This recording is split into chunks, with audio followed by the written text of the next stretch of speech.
Chapter 20. Who is Malala? One morning in late summer when my father was getting ready to go to school, he noticed that the painting of me looking at the sky which we had been given by the school in Karachi had shifted in the night. He loved that painting and had hung it over his bed. Seeing it crooked disturbed him. "Please put it straight," he asked my mother in an unusually sharp tone. That same week our math teacher Miss Shazia arrived at school in a hysterical state.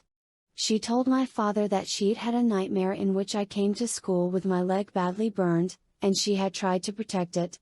She begged him to give some cooked rice to the poor, as we believe that if you give rice, even ants and birds will eat the bits that drop to the floor and will pray for us. My father gave money instead, and she was distraught, saying that wasn't the same. We laughed at Miss Shazia's premonition, but then I started having bad dreams too. I didn't say anything to my parents, but whenever I went out I was afraid that Taliban with guns would leap out at me or throw acid in my face, as they had done to women in Afghanistan. I was particularly scared of the steps leading up to our street where the boys used to hang out. Sometimes I thought I heard footsteps behind me or imagined figures slipping into the shadows. Unlike my father, I took precautions. At night, I would wait until everyone was asleep, my mother, my father, my brothers, the other family in our house and any guest we had from our village, then I'd check every single door and window. I'd go outside and make sure the front gate was locked. Then I would check all the rooms, one by one. My room was at the front with lots of windows and I kept the curtains open. I wanted to be able to see everything, though my father told me not to. If they were going to kill me they would have done it in 2009, I said. But I worried someone would put a ladder against the house, climb over the wall and break in through a window. Then I'd pray. At night I used to pray a lot. The Taliban think we are not Muslims, but we are. We believe in God more than they do, and we trust Him to protect us. I used to say the Ayat al-Kursi, the verse of the throne from the second surah of the Quran, the chapter of the cow. This is a very special verse, and we believe that if you say it 3 times at night your home will be safe from shaitan or devils. When you say it 5 times your street will be safe, and 7 times will protect the whole area. So I'd say it 7 times or even more. Then I'd pray to God, bless us. First our father and family, then our street, then our whole mahalla, then all Swat. Then I'd say, no, all Muslims. Then, no, not just Muslims, bless all human beings. The time of year I prayed most was during exams. It was the one time when my friends and I did all 5 prayers a day like my mother was always trying to get me to do. I found it particularly hard in the afternoon, when I didn't want to be dragged away from the TV. At exam time I prayed to Allah for high marks, though our teachers used to warn us, God won't give you marks if you don't work hard. God showers us with His blessings, but He is honest as well. So I studied hard too. Usually I liked exams as a chance to show what I could do. But when they came round in October 2012 I felt under pressure. I did not want to come second to Malka Noor again as I had in March.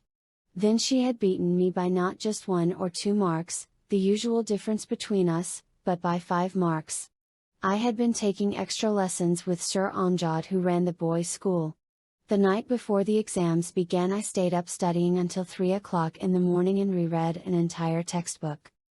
The first paper, on Monday 8th of October, was physics. I love physics because it is about truth, a world determined by principles and laws, no messing around or twisting things like in politics, particularly those in my country. As we waited for the signal to start the exam, I recited holy verses to myself. I completed the paper, but I knew I'd made a mistake filling in the blanks. I was so cross with myself I almost cried. It was just one question worth only 1 mark, but it made me feel that something devastating was going to happen. When I got home that afternoon I was sleepy, but the next day was Pakistan Studies, a difficult paper for me. I was worried about losing even more marks, so I made myself coffee with milk to drive away the devils of sleep. When my mother came she tried it and liked it and drank the rest. I could not tell her, "Bobby, please stop it, that's my coffee." But there was no more coffee left in the cupboard. Once again I stayed up late, memorizing the textbook about the history of our independence.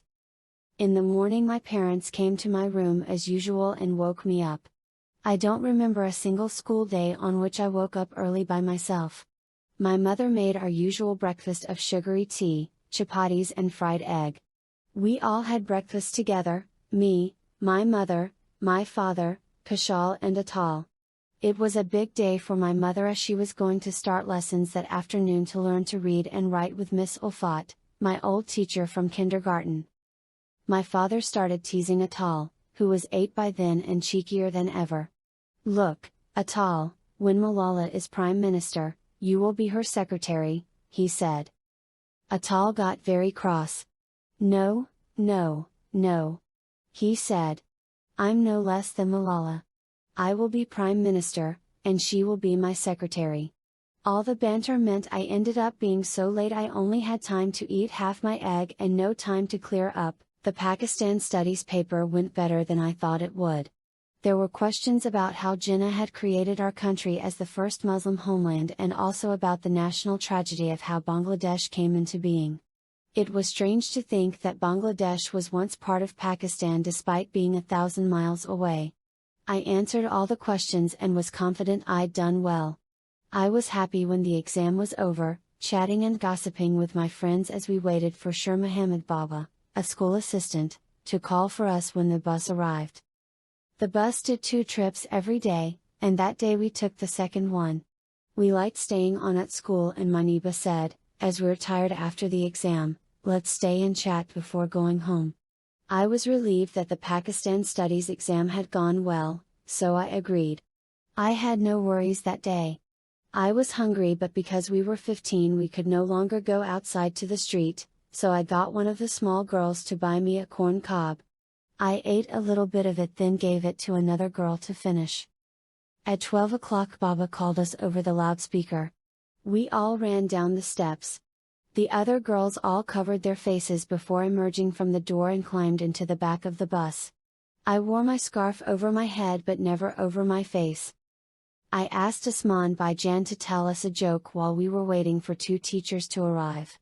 He has a collection of extremely funny stories. That day instead of a story he did a magic trick to make a pebble disappear. "Show us how you did it." We all clamored, but he wouldn't. When everyone was ready he took Miss Ruby and a couple of small children in the front cab with him. Another little girl cried, saying she wanted to ride there too. Usman Baijan said no, there was no room, she would have to stay in the back with us. But I felt sorry for her and persuaded him to let her in the cab. Atal had been told by my mother to ride on the bus with me, so he walked over from the primary school. He liked to hang off the tailboard at the back, which made Usman Baijan cross as it was dangerous. That day Usman Baijan had had enough and refused to let him. "Sit inside, Atal Khan, or I won't take you," he said. Atal had a tantrum and refused, so he walked home in a huff with some of his friends. Usman Baijan started the dinah and we were off. I was talking to Maniba, my wise, nice friend. Some girls were singing, I was drumming rhythms with my fingers on the seat. Maniba and I liked to sit near the open back so we could see out. At that time of day Haji Baba Road was always a jumble of colored rickshaws, people on foot and men on scooters, all zigzagging and honking. An ice cream boy on a red tricycle painted with red and white nuclear missiles rode up behind waving at us, until a teacher shooed him away. A man was chopping off chickens' heads, the blood dripping onto the street. I drummed my fingers. Chop, chop, chop. Drip, drip, drip. Funny, when I was little we always said Swatis were so peace-loving it was hard to find a man to slaughter a chicken. The air smelt of diesel, bread and kebab mixed with the stink from the stream where people still dumped their rubbish and were never going to stop despite all my father's campaigning. But we were used to it. Besides, soon the winter would be here, bringing the snow, which would cleanse and quieten everything. The bus turned right off the main road at the army checkpoint. On a kiosk was a poster of crazy-eyed men with beards and caps or turbans under big letters saying "Wanted terrorists." The picture at the top of a man with a black turban and beard was Fazlullah. More than 3 years had passed since the military operation to drive the Taliban out of Swat had begun. We were grateful to the army but couldn't understand why they were still everywhere, in machine gun nests on roofs and manning checkpoints. Even to enter our valley people needed official permission. The road up the small hill is usually busy as it is a shortcut, but that day it was strangely quiet. "Where are all the people?" I asked Maniba. All the girls were singing and chatting and our voices bounced around inside the bus. Around that time my mother was probably just going through the doorway into our school for her first lesson since she had left school at age 6. I didn't see the two young men step out into the road and bring the van to a sudden halt. I didn't get a chance to answer their question, "Who is Malala?" Or I would have explained to them why they should let us girls go to school as well as their own sisters and daughters. The last thing I remember is that I was thinking about the revision I needed to do for the next day. The sounds in my head were not the crack, crack, crack of 3 bullets, but the chop, chop, chop, drip, drip, drip of the man severing the heads of chickens, and them dropping into the dirty street, one by one,